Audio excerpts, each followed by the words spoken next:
Με ιδιαίτερα μελανό τρόπο, Ουκρανοί στρατιωτικοί, φυσικά υπό το καθεστώς ανωνυμίας, εξήγησαν στο Διεθνές Πρακτορείο Ειδήσεων Associated Press όλα όσα διαδραματίζονται τις τελευταίες ημέρες στο μέτωπο του Ποκρόβσκ, αποκαλύπτοντας πόσο τραγική είναι η κατάσταση για την Ουκρανική άμυνα και έτσι λέγοντας εμέσως πλην σαφώς ότι σύντομα οι ρωσικές δυνάμεις θα βρίσκονται στα όρια της πόλης του Ποκρόβσκ, πολιορκώντας την και έτοιμοι να την κατακτήσουν.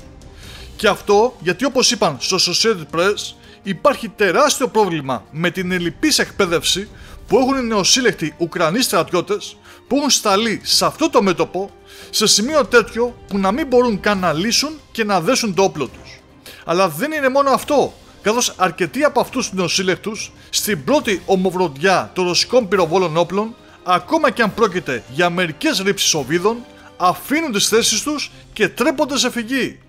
Αυτό όμως που προκαλεί τη μεγαλύτερη εντύπωση, θα λέγαμε, ίσως να πούμε καλύτερα, την αποκάλυψη ότι η Ουκρανική κοινωνία δεν θέλει να συνεχιστεί άλλο αυτός ο πόλεμος, είναι ότι οι Ουκρανοί στρατιώτες αρνούνται να πυροβολήσουν εναντίον των Ρώσων και μάλιστα πολλές φορές αφήνουν τα πόστα που τους έχουν ανατεθεί και το σκάνε, οπισθοχωρούν και τρέχουν να φύγουν μακριά από το πεδίο της μάχης, μακριά από τη φρίκη του θανάτου, αρνούμενοι να πολεμήσουν για την ηγεσία της χώρας που τους έστειλε με το ζόρι στην πρώτη γραμμή.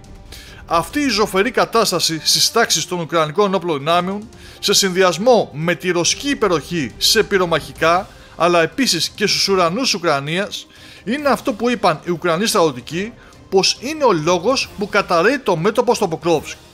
Και όλα αυτά ενώ η εκένωση των πόλεων Μίρνογραντ και Ποκρόβσκ από τους Ουκρανούς πολίτες συνεχίζεται με ταχύς ρυθμούς, καθώς καταφθάνουν συνεχώς πληροφορίες ότι οι Ρώσοι βρίσκονται ήδη μέσα στον οικισμό Νοβοχόντροβκα, όπου και διεξάγονται πλέον μάχες σε δρόμους, ενώ πριν από λίγη ώρα το Ρωσικό Υπουργείο Άμυνας ανακοίνωσε την κατάληψη ενός ακόμα οικισμού, του Μεζοβόε, που όμως βρίσκεται μακρύτερα από την αιχμή της ρωσικής επίθεσης προς το Ποκρόβσκ.